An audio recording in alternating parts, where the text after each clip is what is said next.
विठ्ठल गीती गावा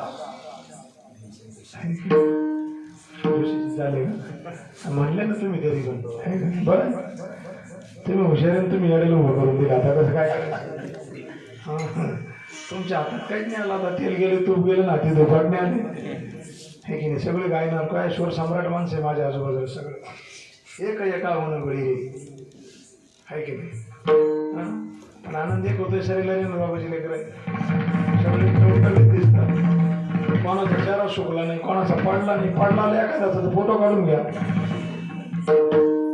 कारण चेहरा नाही पडला पाहिजे माणसाचा कीर्तन असो भजन असो हरिपाठाचा अशी मान टाकत म्हणतो ती मुंडी भाऊ बाया काय तुला काही मसन खाईत आला काय असा करू आले असं मन करा रे नाही तर मग जायचंच नाही घरी झोपेत थांबून आपला स्वभाव असाच गेला ना प्रसन्न ते नाही जायचं ना मस्तपैकी नवलाच गादी टाकून द्यायची आहे की नाही हम सोया और तुम भी सोया फराळ घर में खाया तरी उपयोग काय विक्षेप होतो ना उतरेल तोंडाचा माणूस दिसला चुकून पाहू नका एकदम मोलाचा सल्ला देतो ते म्हणाल का बरं नाही तर पळून पाहू 8 वाजता जर तुम्हाला दिसला रात्रीचे 8 वाजतील पण तुमचं डोकंच उतरायचं कारण प्रसन्नता फार महत्वाची एखाद्याच्या हसण्याने हजारोची माणसं उद्धार होते एवढी ताकद तुझे निरळी कोटी चंद्र प्रकाशे कमल हसण्याने चेहरा सुंदर दिसतो हसला नाही तर चेहरा असा कुरूप दिसतो मायो जगायचं तरी किती दिवस इथं मायो म्हणून आमच्या संत महात्म्यांनी सांगितलं बाबा विठ्ठल गीती गावा चित्तामध्ये ठेवा विठ्ठलाशिवाय विसावा नाही आणि बाबांनो त्या विठ्ठलाचा गोंधळ घातल्याशिवाय विठ्ठल आपल्या अंगामध्ये येत नाही देव अंगात येतो ना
चंडा रंडा मुंडा चामुंडा कुठं शब्द नवनाथ ग्रंथ कोणत्या अध्याय ते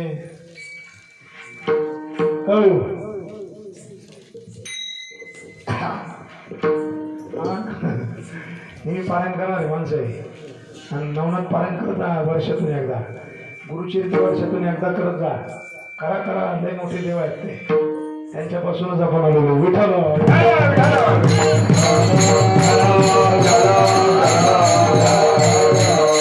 फार ताकद आहे त्यांच्यामध्ये. नामसंदाचं अनुसंधान त्यांच्याजवळ आहे. चंडा मुंडा रंडा 33 कोटी देव त्या गोंधळात आहे. असा गोंधळ घातला का मग देव आपला सावतो.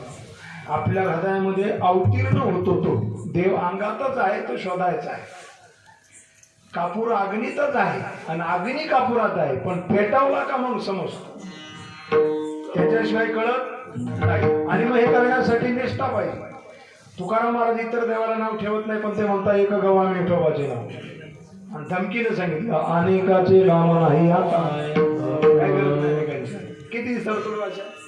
एखादं म्हणून मग ते दुसऱ्यांचा द्वेष करताय का? द्वेषाची विषय नाही. तुकाराम महाराज म्हणता मी विठ्ठलाशिवाय दुसऱ्या देवाची भक्ती करत नाही. पण तरी सुद्धा दत्ताचं स्तवन करतात, मूर्तिराजचं स्तवन करतात. पंढरीची वारी हरे माझ्या घरी, हरे माझ्या घरी तीर्थवारत, हरे माझ्या घरी तीर्थवारत. पंढरीची वारी हरे माझ्या घरी, हरे माझ्या घरी तीर्थवारत, हरे माझ्या घरी तीर्थवारत. पंढरीची वारी आहे माझ्या घरी. माझ्या घरी पंढरीची वारी आहे. अनेक न करी मी तीर्थ. अनेक तीर्थाला जाणार नाही, व्रताला जाणार नाही. पंढरीची वारी माझ्या घरी. कोणती वारी आहे? मी फक्त पंढरपूरला जातो असं तुकारामाचं म्हणणं आहे. तुकाराम महाराज हे पंढरपूरचे निष्ठावंत वारकरी होते आणि देवाशिवाय त्यांना दुसरं काही आवडत नव्हतं.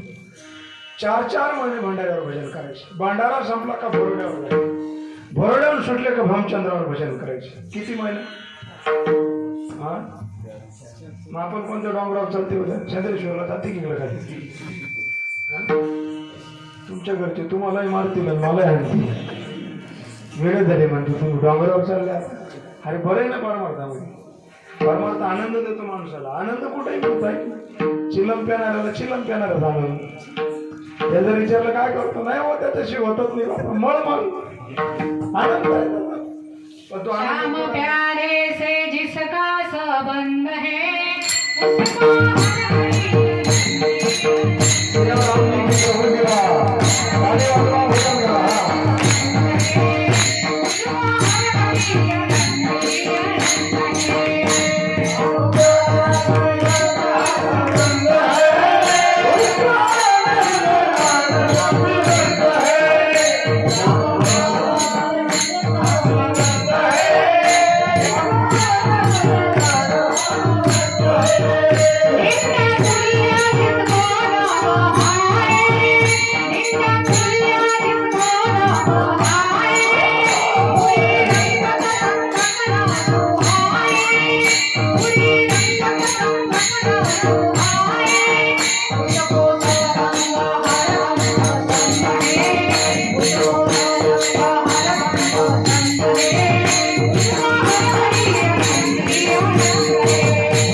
जिसको ध्यान लगता है ज्ञानी के पास जाता है.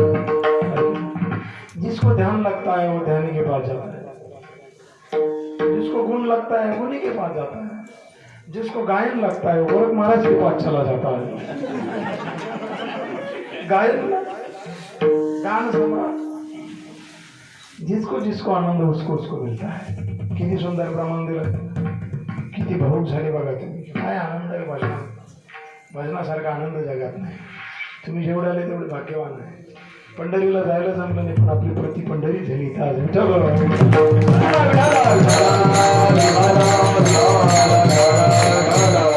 असा आनंद नाही मिळतो. तुम्ही फिरून पहा. जरा थोडा तपासत चाला. तुम्ही फिरून यायचं जरा थोडंसं. कुठं काय कुठे काय एक आहे.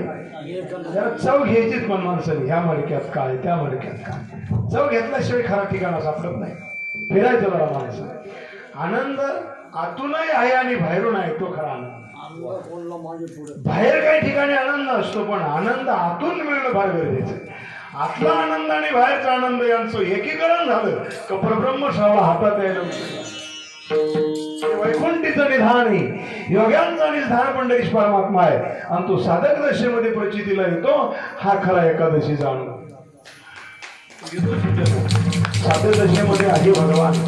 तुझे आहे तुझपाशी बरी तू जागा चुकलाशी, असा देव आहे. देव फार सुंदर आहे, त्याला पाहायला तुकाराम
सगुण रूप जर म्हणत बसलं ना ते जात नाही. माणसालाही प्रश्न पडतो, मला काय झालं? तुला काहीच नाही झालं, तुला भरपूर झालं. आता काय व्हायचं ते? आवडे रूप गोजिरे सगुण पाहता लोचन सुकावले. डोळे डोळे सुरू येऊन जातात माणसाची. आवडीची वस्तू मिळालेल्या माणसाला भूक सुद्धा लागत नाही, पण मिळाली पाहिजे. मी मग अशी सांगून गेलो, एखादं जर भेटला ना असं फ्रेश वाटतं, एखादं भेटलं का तसं डोकं कट कट करताना चहा मारला तरी फरकच पडला. म्हणून सकाळी पाहिलं कोणाला तरी, म्हणजे असा फरक असतो. मन कळाले प्रसन्न सर्व सिद्धीचे कारण. गवळणी किती वेळा पाहिजे कृष्णाला, पोटच पुन्हा पुन्हा यायचं. पाणी टाकून आलं का माठामध्ये परत झोळी जोडायच्या बाळाच्या. यशोदा माय म्हणजे जागा लवकर घरी, तुमच्या कशाला गर्दी करता बाळाजवळ. आता बाळ 5 वर्षाचं पण लय पण मोक होतं. सगळ्यांचे मन वेधून घेतले. मन वेधणं एवढी सोपी गोष्ट नाही सजन. एखाद्याला करोड रुपयाचं एखाद्याचं मन वेधून दाखव म्हणा, घेतलं जाईल जाईल का? कोट्याधीश लोक आहे, दुसऱ्याचं मन कॅबेज नाही करू शकत सजन. श्रीमूर्ती हृदय शिव्हाळा तिथंच हृदय हृदय एक झाले, या हृदयचे त्या हृदय गाठले. आपल्या संप्रदायाला वाला 2 हृदयाचं मिलन एकत्र झालं का या हृदयाची शक्ती त्या हृदयात जाते, आणि मग त्या शक्तीमध्ये प्रेम भाव तयार होतो, आणि मग तो भाव देवासाठी उत्तुंग अवस्थेपर्यंत जाण्यासही पात्र होण्यास मार्ग ठरत असतो. एवढी ताकद आहे त्याच्यामध्ये. मग ते कशाने प्राप्त होईल? लावोनी मृदुंग श्रुती दोष केला अगेऊ ब्रह्मवर्ष आवडीने, आहे की नाही? मग तिथं आनंदाने आवडीने आपण सेवन करत असतो, आहे की नाही? केला राज्यभार चाले ऐसा मोडून या वाटा सूक्ष्म दुस्तर. खूप अशा बारीक बारीक वाटा आहे. कोणी योग साधना करतं की टाच कुंडलिनीला जागवण्यासाठी गुद्धद्वाराला लावतात, काही काही 1-1 तास गुद्धद्वाराला टाच लावली तर जालंधर योग प्राप्त होत असतो. नाथांनी जालंधर योग प्राप्त केला. समाधीचे 8 अंग आहे. 8 अंगामध्ये फक्त ध्यानधारणा सोपी आहे, सांसारिक जीवाला करता येण्यासारखी. बाकी कोणत्याही भानगडीत पडू नका, आणि पडायचं असेल तर मग हिमालयाचा कातडी हवा चिटकेपर्यंत साधना करतात ती लोक. का केली? त्यांचं जीवन त्याच्यासाठी. इथं जर 5 एकरचे कांदे भरायचे तर ती कातडी हाडाला चिटकले बारे कोणी द्यायची. मग त्याच्यासाठी 10 मिनिटं ध्यान करा, 5 दिवसाची ऊर्जा तयार करा. ज्ञानदेवी अभ्यास केला, ज्ञानदेवी अभ्यास केला.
मोठा आहे परमार्थ. आमच्या माऊलीने सुद्धा अभ्यास केला हो श्री गुरुच्या आशीर्वाद. तुम्हाला सहज मिळलं त्याची किंमत काय करणार आहे. टिंगल करता तुम्ही सचिन तत्व सोपं नाही समजायचं. ज्ञानदेव अभ्यास केला.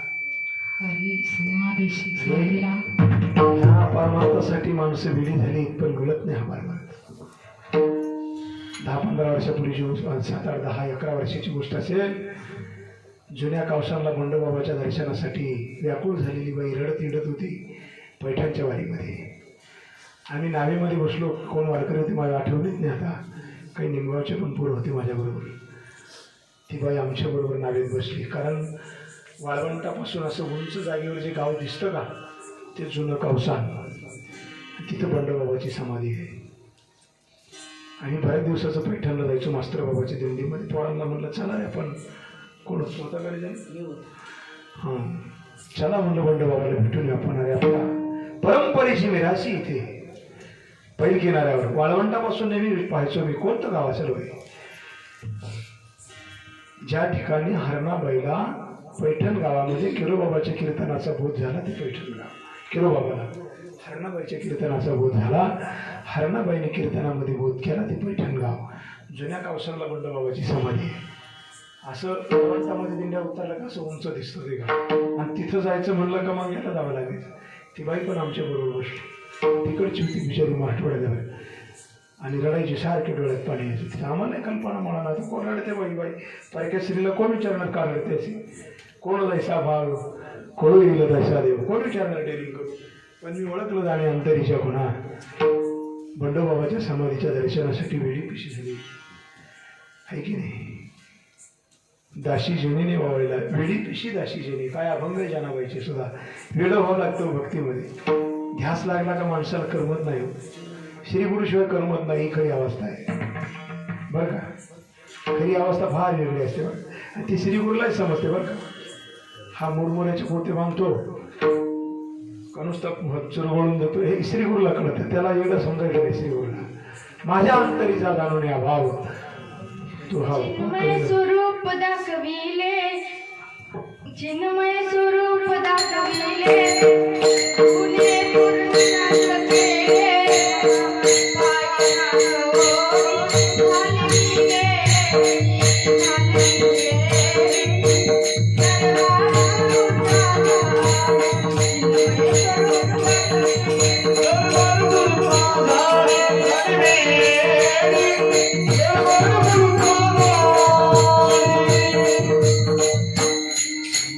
चिन्मय स्वरूप दाखवले. घाबरायचं नाही म्हणायला.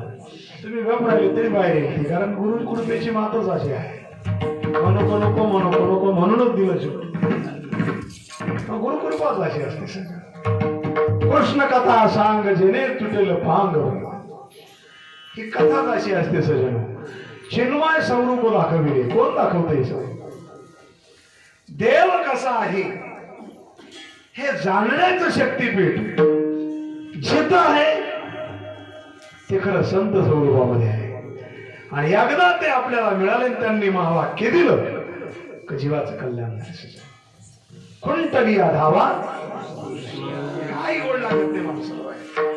ज्याला जर खरं कळलं ना काय सांगावं तो मग तो जागेवर बसून साधना केलेलं खूप चांगलं भाव. काय कोणाचे गुणदोष पावन कुठं जावा कोण काय मानला तो म्हणतो ठाईच बैसोनी काय एक चित्त आवडी आनंद आला. मग त्या पैकिनाऱ्याला उतरायला त्या माऊलीने विचारलं मला पुढे चालले मला येऊ द्या.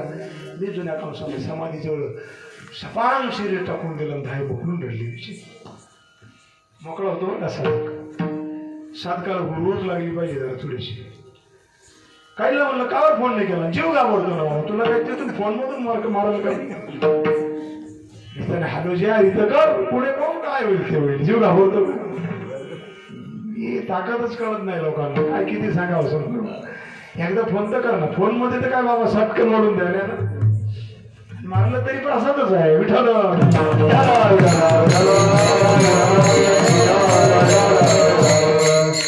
कोणाच्या भाग्यात आहे. आमच्या साईबाबाने मांजर होतो. मांजर एक मांजर. त्या मांजराला अशी काठी लावली. ते असं डोळ्याला लागलं ना त्या घरचे लोक विचार करायला लागले मांजराला काही बाहेरचं तर नाही झालं. ही ताकद असते सद्गुरूची मागे. असे पलंगावर बसलेले बाबांनी बसलेलं मांजर होतं, सहज काठी लावून दिली. आता सद्गुरू खेळ करतात पण लोकांना कळत नाही ना.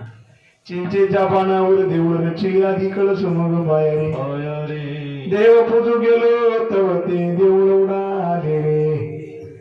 परत सद्गुरू राय, परत सद्गुरू राय, परत सद्गुरू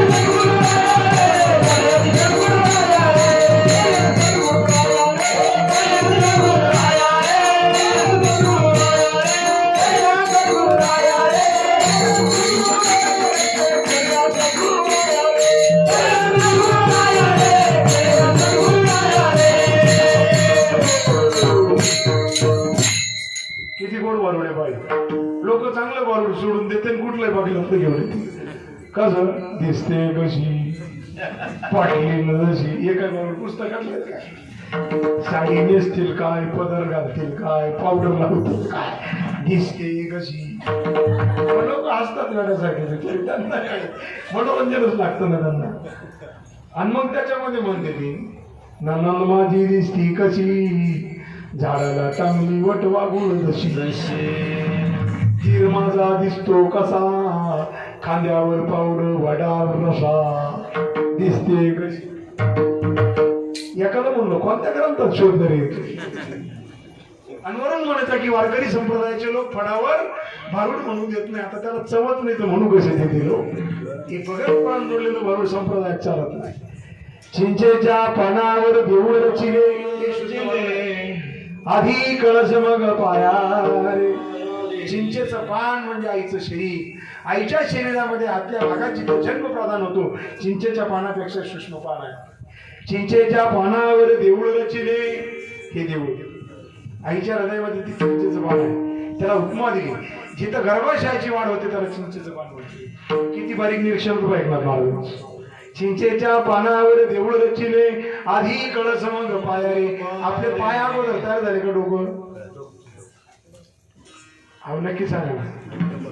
तुम्ही म्हणून आम्हाला एवढं आठवतच बाबा.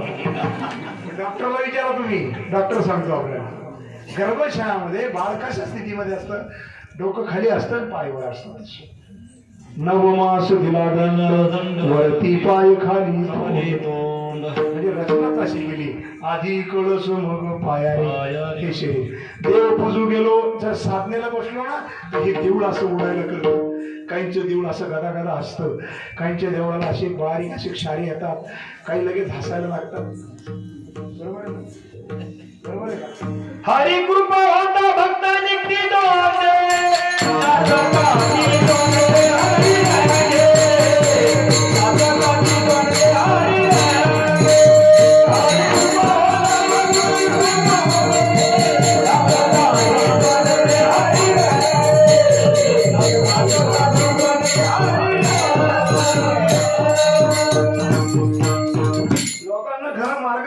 पडत नाही. माऊली काय सांगा, माळा घालायला काय करते पण टिकवत नाही. सगळ्या टिकवत नाही. माळा टिकावतात पण पंथ टिकवत. अहो पैसे कोटी रुपये दिले तरी हे भिजत तो भिजना मिळणार नाही. सचिन एवढी ताकद आहे. असं काय करता? विठोबाची खूण कळते त्यातून. वेदात विचारा पुराणात पुसा, हा विठोबा कैसा नाही. देव कसा आहे हे सद्गुरूच्या मुखातूनच कळतं माणसं, एरवी नाही.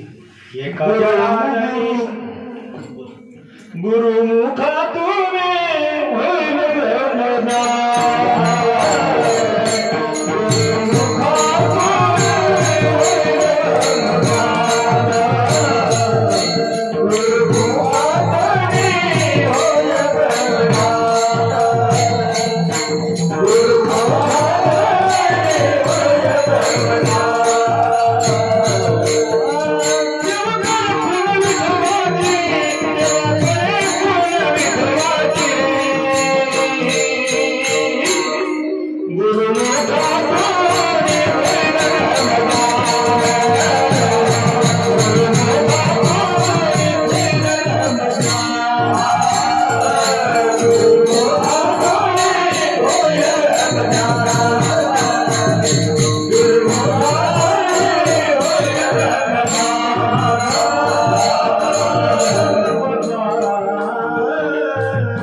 आजचा दिवस असतो. आषाढी म्हणजे देवशयनी एकादशी आणि कार्तिकी म्हणजे प्रबोधिनी एकादशी. त्याला प्रबोध उत्सव म्हणतात. ज्याने आषाढीला अनुग्रह घेतला 4 महिने अशी साधना करायची. आजच्या एकादशीला त्याला प्रबोध झाला. संतांच्या काळातलं वाक्य आहे. हे मी सांगितलेलं नाही. हो, लागलंच तर कॅलेंडर पहा, पंचांगण पहा. प्रबोधिनी एकादशी असा समाज आहे. देव आषाढीला झोपतात आणि कार्तिकीला उठतात. बरोबर. झोपलेला देव कोणता? देव कधी झोपत नाही. तुमच्या शरीरामध्ये सुप्त झालेली देवाची शक्ती सद्गुरु कृपेने जागी झाली. तो आजचा दिवस प्रबोधिनी एकादशी. हे लक्षात ठेवा. प्रबोध उत्सव आहे आज. कार्तिकीचा 16 चला जाऊ पवाला, वैकुंठ जवळ आले सनिधे. वैकुंठाची वाट सुद्धा सोपी होते. असा तो प्रबोधोत्सव. अनुग्रहाच्या पुढची अवस्था प्रबोध आहे. साधना करा. लवकर प्रबोधापर्यंत पोहोचण्याचा प्रयत्न करा. एकदा तुम्ही पिकले का पोपटाला सांगावं लागत नाही, येऊन मला टोच मारा. पक्षी फळाशी झोंबे धरे. साधना करा त्याची. ती साधना तुमची तिथपर्यंत गेली का मग तुमच्या जीवनामध्ये विठोबा कळणार. आणि एकदा विठोबा कळला का तुकोबरासारखे तुम्ही म्हणणार आम्ही सुद्धा विठोबाचं नामस्मरण करू. अनेकाचं काम नाही अभंगाच्या.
अनेकाचे कामना आहे. आता भाषा कशी ताकदवान. आम्ही फक्त विठोबाचं नामस्मरण करू. इतर देवांची आम्हाला गरज नाही. अनेकाचे कामना आहे. आता कशी सडेतोड भाषा आहे. एक गाव आम्ही विठोबाचे नाम हाय. अनेकाचे कामना आहे. आता डेरिंग मध्ये सांगता तुकाराम महाराज आहे की नाही. आपण घाबरतो बोलता. संत घाबरत नाही. संत हे फार तीक्ष्ण असतात. आणि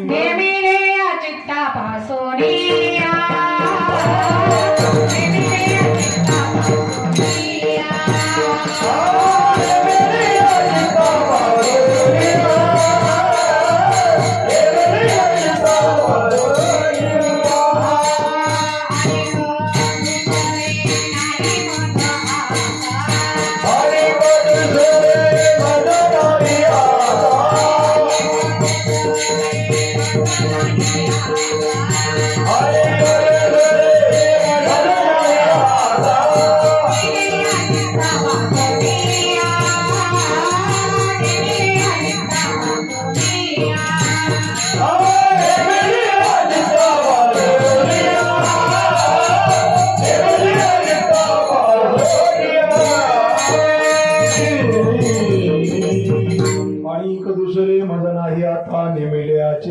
असो निळा पांडुरंग ध्यानी पांडुरंग म्हणी जागृती स्वप्नी पांडुरंग जागा आहे तरी आहे, झोपलो तरी आहे, स्वप्न पडलं तरी पांडुरंग आहे. स्वप्नवत अवस्था सुद्धा खरी असते. कोणतं स्वप्न खरं असतं? पहाटेच्या वेळेस पडलेलं स्वप्न कसं असतं? खरं असतं. म्हणजे ब्रह्ममुहूर्तावर जे स्वप्न असेल ते कसं आहे? खरं आहे. ते म्हणा मध्यरात्रीला पडलेलं ते खोटं आहे. असताना जरी खरं असलं तरी कसं समजायचं? खोटं समजायचं. स्वप्न 3 टप्प्यावर पडतात. काहींना झोपल्या झोपल्या स्वप्न पडतं, काहींना मध्यरात्रीला पडतं, काहींना दिवस होऊन जातो तरी पडतच नाही. तेव्हा तर स्वप्नच पडत नाही. म्हणजे बरं झालं पडलं नाही. हाय की नाही? स्वप्न